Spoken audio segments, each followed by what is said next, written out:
터키에 대해 말하면 얼마 전까지 에르도안은 나토의 문제아로 스웨덴 가입을 막고 러시아 미사일을 사며 동맹국들과 자주 다퉜어요. 하지만 다음 주에는 그는 앙카라에 있는 1000개의 방이 있는 자신의 궁전에서 전체 동맹국들을 초대해 회의를 주최할 예정이에요.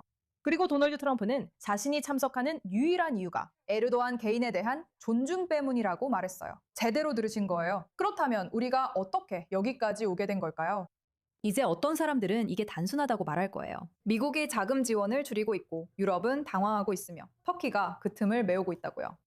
터키는 조용히 서방 세계에서 가장 중요한 무기 공급국 중 하나가 되었습니다. 2020년 이후 방위 산업 수출이 4배 늘었습니다. 우리는 드론, 군함, 장갑차, 군사 전자장비에 대해 이야기하고 있습니다. 판매의 56%가 미국, 유럽, 그리고 다른 나토 동맹국들에 이루어지고 있습니다. 게다가 에르도안 대통령은 워싱턴과 테헤란 양쪽 모두에 통하는 인물인 듯합니다.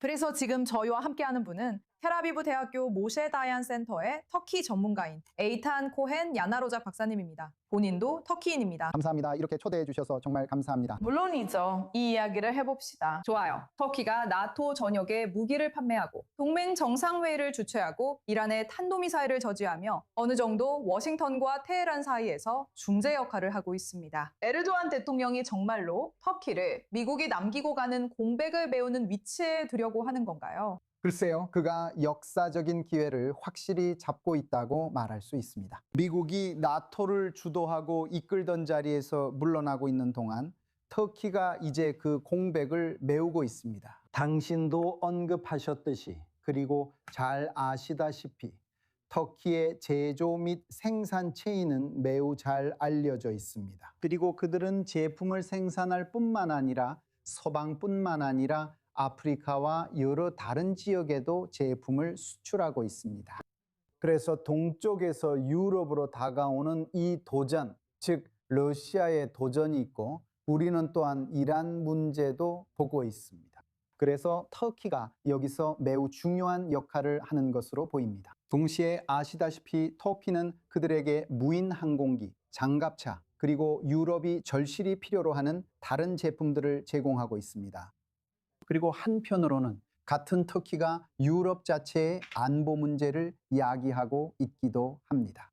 저는 아직도 유럽연합 회원국인 키프로스 공화국이 1974년부터 터키의 점령으로 고통받고 있다는 점을 상기시키고 싶습니다.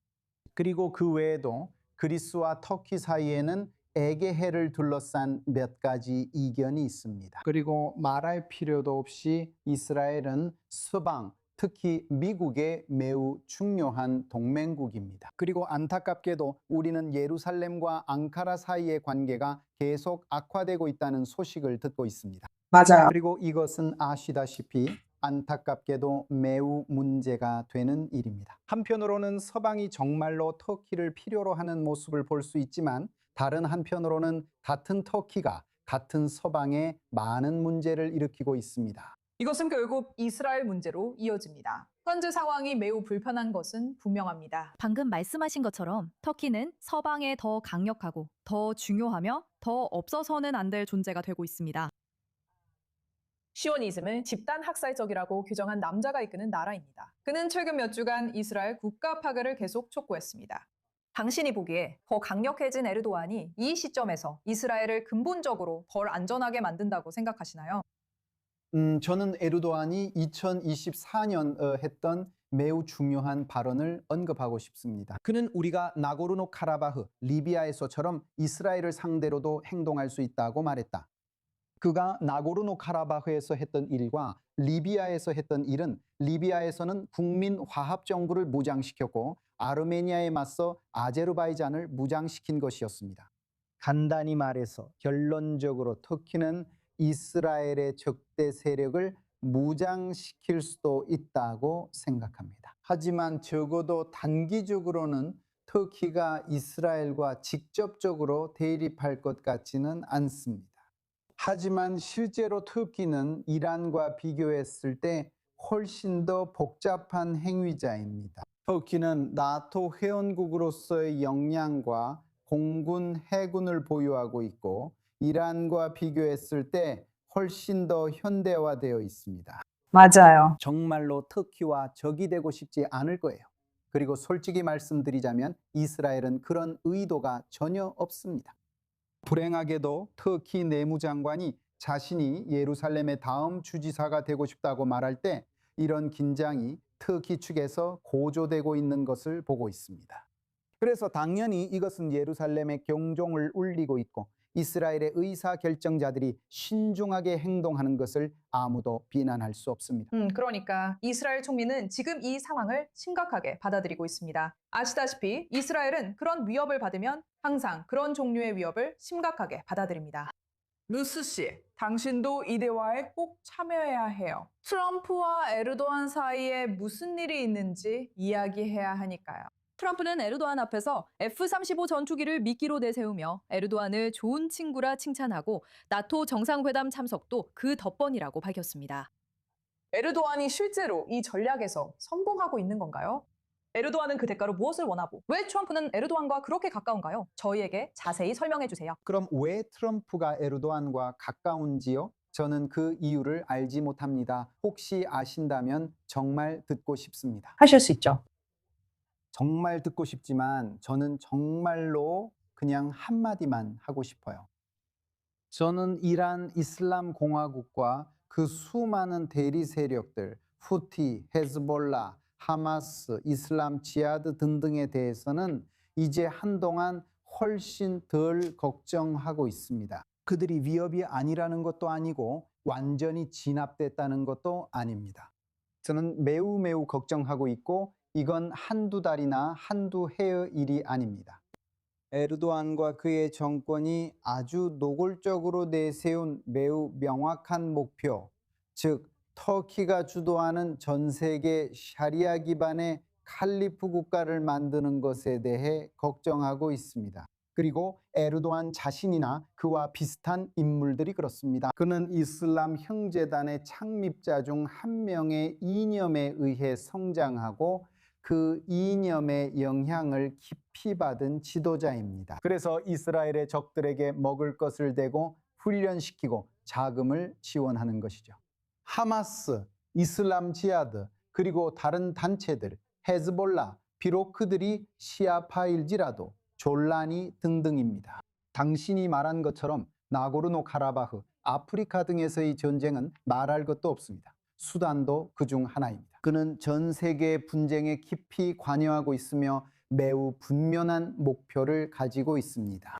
이것이 저의 가장 크고 최악의 두려움이며 유럽인들, 캐나다인들, 호주인들, 그리고 미국의 주요 의제로 다뤄져야 합니다.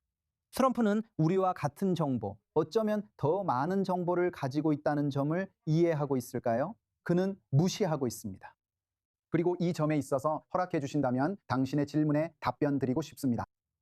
제가 터키를 둘러싼 미국의 대외 정책과 도널드 트럼프와 레제프 타이프 에르도안 사이의 이른바 브로맨스를 볼 때 말입니다. 알다시피 저는 도널드 트럼프의 첫 번째 임기와 두 번째 임기를 비교해야겠다는 결론에 도달하고 있습니다. 저는 그의 첫 번째 임기만 다시 짚어드리고 싶습니다. 도널드 트럼프의 첫 번째 임기 동안 우리는 그것을 목격했습니다. 미국은 터키에 제재를 가했고 터키 국방장관과 터키 방위산업에도 제재를 가했습니다.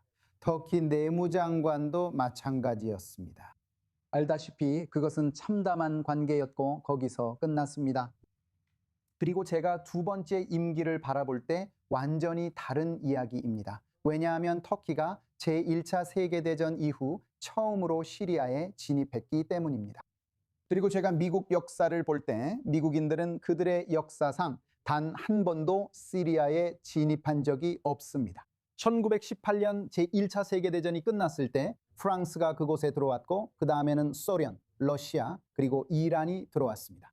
그리고 이제 터키인들이 역사상 처음으로 미국인들이 시리아에 들어갈 길을 열어주고 있습니다. 그리고 이제 그들은 시리아를 재건하고 있습니다. 지난 1월 시리아 정권이 북동부 지역의 유전들을 장악했습니다. 그리고 당신은 이 지분들 중 일부가 누구에게 돌아간다고 생각합니까?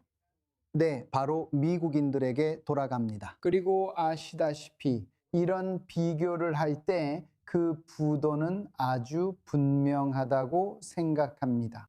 도널드 트럼프는 시리아에서 자신이 진정으로 원하는 세력 침투의 발판, 영향력, 그리고 돈을 얻고 있는 반면 에르도안은 트럼프로부터 정당성을 얻고 있습니다. 네, 그리고 이런 종류의 그러니까 에르도안이 강한 인물이고 존경받는다는 식의 칭찬들 말이죠. 에르도안에게 초대를 받지 않았다면 그는 터키에 오지 않았을 겁니다. 말이 안 되잖아요. 물론 그는 터키에 왔을 겁니다. 에르도안 때문이 아니라요. 하지만 이건 에르도안이 챙긴 대가죠. 알겠죠? 알겠습니다. 두 분 모두 함께 해주셔서 정말 감사합니다. 정말 흥미로운 토론이었습니다. 고맙습니다.